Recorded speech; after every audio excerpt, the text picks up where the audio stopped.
నివాళులర్పించడం కోసం ఈ కార్యాలయంలో తహసీల్దార్ గారు అందరం కూడా హాజరవ్వడం జరిగింది.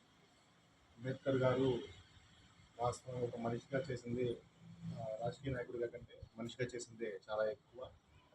రాజ్యాంగ కమిటీని ఏర్పాటు చేసిన తర్వాత అన్ని దేశాల్లో ఉన్నటువంటి రాజ్యాంగాల్ని చదివి అన్ని దేశాలకి కూడా మన దేశం ఒక మార్గదర్శకంగా ఉండేలాగా మన రాజ్యాంగాన్ని తీర్చిదిద్దడం జరిగింది. అన్నిట్లో ఉన్నటువంటి మంచిని మాత్రమే తీసుకొని వాటిని మన రాజ్యాంగంలో కూడా క్రోడీకరించడం వల్ల ఈ రోజుకి కూడా ఆ రోజు రాసినటువంటి రాజ్యాంగం యొక్క ఫలితాలని అందరం కూడా సమానంగా పొందేదానికి అవకాశం దక్కింది. దళితులు లేదా ఇంకొకటి కాకుండా ప్రజలందరూ కూడా సమానంగా ఉండాలా, అందరినీ ఒక్కటిగానే చూడాలా అనేది ఆయన యొక్క ముఖ్య ఆశయంగా ఉండేది.